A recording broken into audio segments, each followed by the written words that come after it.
গিয়ে যখন দাঁড়াই, কখনো কখনো এমনও ঘটে এই জোয়ার আমাদের যেটা আসে সেটা আমাদের টেনে নিয়ে চলে যায়। কেন দাম্পত্য জীবনে দেখবেন আমাদের লড়াই থাকে। এই লড়াইয়ের মাঝে আমরা কর্ম করি, আর কর্মের পেছন দিয়ে আমরা অর্থ সঞ্চয় করি। কখনো জীবনে দেখবেন সুখের আশা দেখতে দেখতে জীবনটা দারিদ্রতার মাঝে কেটে গেল, আবার দারিদ্রতা কেটেও গেল তো জীবনে সুখভোগ কিছুই হলো না, সংসার ভেঙে পড়ল। এ যা অদ্ভুত খেলা প্রকৃতির, যা হয়তো বুঝে ওঠা খুবই কঠিন। এই প্রকৃতিতে দেখবেন সে প্রকৃতিতে আমরা বসবাস করছি। কখনো কখনো আমাদের এই নদীর জোয়ারে আমাদের টেনে নিয়ে চলে যায়, আমরা তখন সাহারা খুঁজি কিন্তু নিরুপায় হয়ে যায়। আর নদীর যখন জোয়ারটি আমাদের টেনে নিয়ে যায় তখন আমরা সে একটাই চিন্তা করি, সে জীবনে আর মনে হয় থাকা হলো না। যখন ডুবতে থাকি তখন গভীর অংশে আমাদের তলিয়ে নিয়ে চলে যায়। তেমন ধর্মের পথটা যখন কেউ প্রবেশ করবে তাকে সমস্ত কিছু বহন করে কাটিয়ে নিতে হবে। আর এক জনজোয়ারের মধ্যে থাকলে তো হবে না। তখন এই দাম্পত্য জীবনে দেখবেন সবই যেন নিরাকার, সাকার বলে তো কিছু নেই।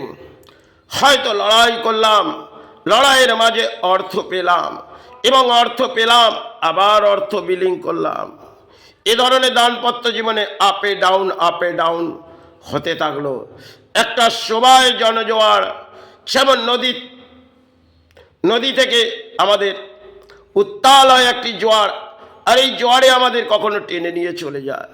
তেমন ধর্ম করতে গেলে তার আশ্রয় নিতে নিতে জীবনযাত্রা শেষ পথেই এসে যায়। তখন মনে হয় সবই যেন ভেঙে পড়ল। কারণ ধর্মের মাঝে বহু কিছু গুরু বুঝিয়ে গেলেন, যে ধর্মের পুজো পাঠ করে তারা বুঝিয়েছিলেন, তারা জানতেন সে মাত্রের সেবা তুমি আবির্ভাব বাসস্থানে বসে করছো, তাতে কিন্তু তোমায় ভেঙে পড়তে হতে পারে। কেন তুমি যে জনজোয়ারের মাঝে বসে নেই আর আছো এক জায়গার মাঝে, তাহলে দাম্পত্য জীবন হয়তো করেছো বাসস্থান, তাতে কিন্তু সুখের ছায়া বাঁধবে না, বাঁধবে দুঃখের ছায়া, তাতেই তুমি কাটিয়ে যাও। এগুলো জীবনযাত্রার মাঝে আমাদের লড়াই থাকে। সে লড়াইয়ের পেছনে আমরা ভাবি না। যখন কোনো জোয়ারটি আমাদের টেনে নিয়ে গেল তখন কোনো সাহারা আমাদের থাকে না।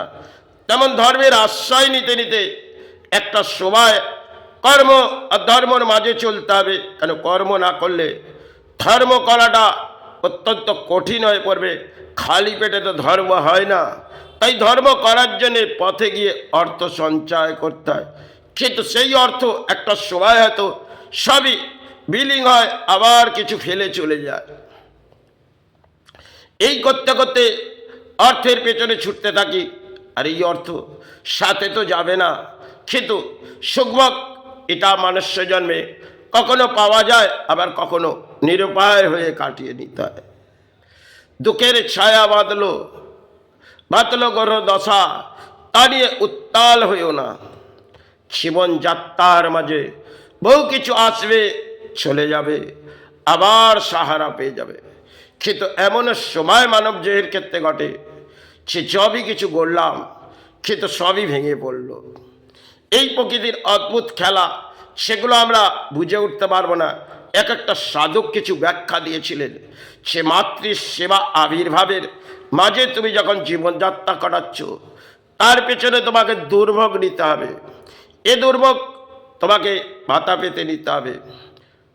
এটা সবাই ক্ষেত্রে বহু সাধক মাতৃ সেবা যখন তিনি করে বসেছেন তখন তিনি জানতেন যেই সেবার মাঝে আমি হয়তো কাটাচ্ছি, কিন্তু এতে দারিদ্রতা দুঃখের মাঝে কাটিয়ে যাচ্ছি আর সংসার ভেঙে পড়ছে। এ সবাই ক্ষেত্রে তারা বুঝে উঠেছিলেন। তাই তারা একটা লজিক দিয়েছিলেন ধর্মের আশ্রয় কিভাবে নেওয়া যায়। আর সেই ধর্ম করতে গেলে আপনাকে অর্থ সঞ্চয় করতে হবে, আবার পথে যেতে হবে, পারিশ্রমিক করে সমাজ কিন্তু এতে করে দানপত্র জীবনে কখনো আমরা এই ভাবনা ভাবি না যে এই স্থানের মাঝে যখন আমি পড়ে আছি তাতে সুখভোগ হয়তো জীবনে নেই।